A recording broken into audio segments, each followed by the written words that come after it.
Alright, what we're going to be doing today is switching out a traditional on-off switch with a C by GE smart switch. Very first thing you want to do is turn off the power. Once the power to this switch is completely off at your circuit breaker, go ahead and remove the faceplate. Alright, now that we've removed the faceplate after turning off the power at the circuit breaker, we want to go ahead and remove the switch. These two screws right here, and we'll just pull it straight out.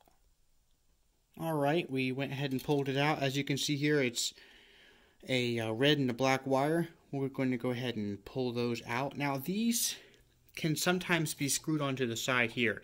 If so, just loosen those screws and pull them off there. These happen to be stuck into the back. Same thing. Just going to go ahead and kind of twist them a little bit, and they just pull right off. Alright, well, when I ended up pulling it off, I also pulled off part of the red wire here. It was obviously not connected very well and just sheared off. So all you have to do in that case is just take your wire pliers and take a bit of wire, and then you're just going to go ahead and strip the wire, take off that outer housing, and get some more copper that way. Alright, that's all finished there. Got some more red wire. Now we're going to go ahead and get the C by GE switch connected.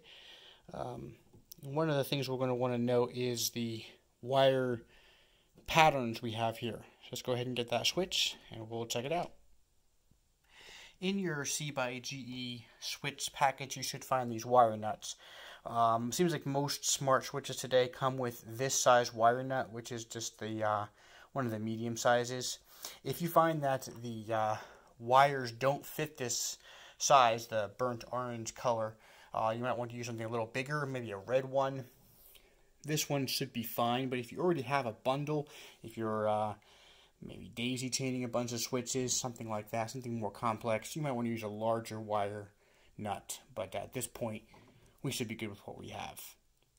Alright, we've got our switch, and if you look to the back, you're like, oh my goodness, I have a green one, a white one, and two blacks. Why in the world do I have 4 wires and only 2 wires here? Well, simple answer is the 2 blacks are going to do the black and the red.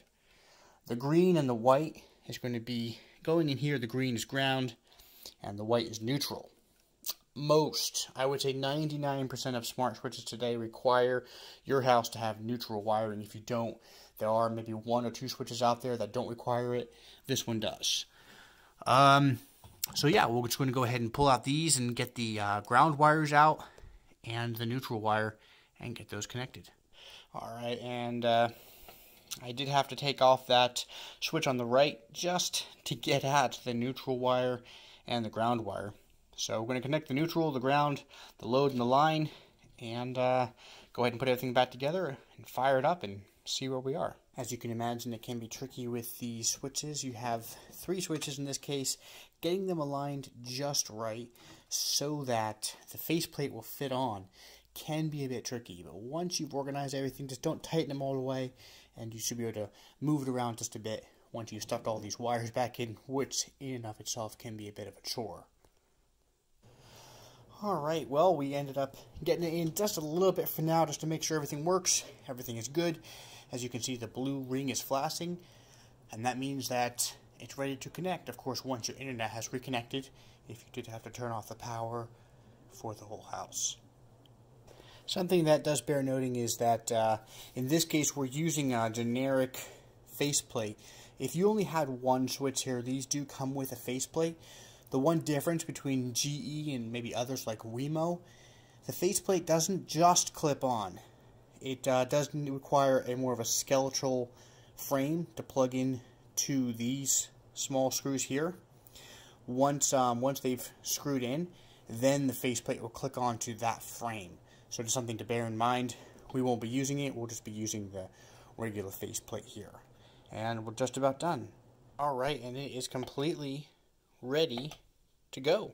So right now it works just as a regular dumb switch, but we'll go ahead and get that set up now in the app. So make sure you download the C by GE app, and we'll go ahead and get started connecting it right there. Alright, well, we'll want to go into the C by GE app, and as you can see, I have a few already set up here. And we're just going to go ahead and tap on the lower right-hand side here, which says to add a device. We're going to go ahead and choose a wired switch. It's already installed. We're going to go ahead and configure. Tapping Get Started. Did your switch come with a bulb adapter? No. Make sure the switch is in setup mode, which it is. We saw it was blinking blue.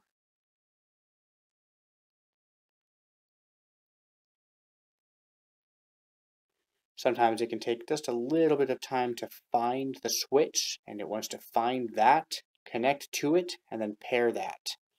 So there's our switch right there.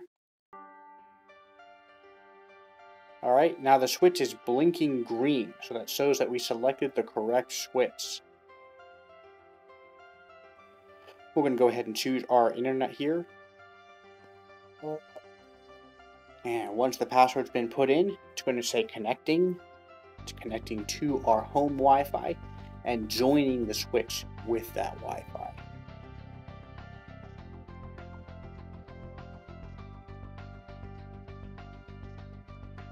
These are also compatible with Google Assistant. So once you add this, if you already have your C by GE account connected with your Google Assistant Google Home app, those switches will appear and you can assign them to the room as well, right inside your Google Home app. Alright, and now it says we're going to add the device to the room. So in this case, we're going to be adding it to the nursery.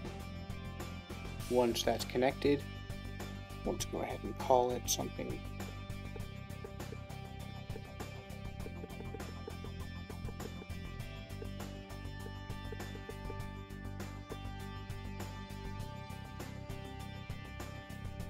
Now it's going to ask us what kind of bulbs are in this device. You want to make sure you get it as close as possible. If it's incandescent, LEDs, fluorescent, and so on. Once we get to that screen, we'll choose the type of bulb that's in it. At this point, it is an LED dimmable bulb, but not a smart bulb. Alright, we're going to go ahead and choose all other bulbs.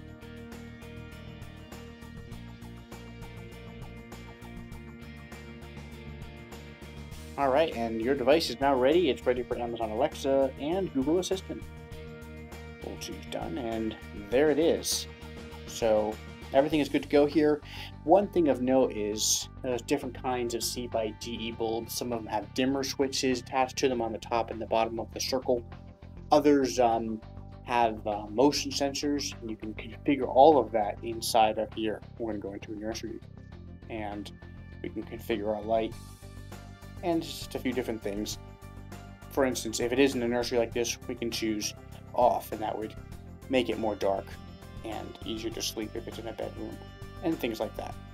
Now, of note, if you have something, say, that has a motion sensor, you can go in and change all of this and different light thresholds, things like that. A lot of configuration here, which I find is very helpful. But that's it. We are good to go. This C by GE switch is now installed and ready to go. Thanks for watching.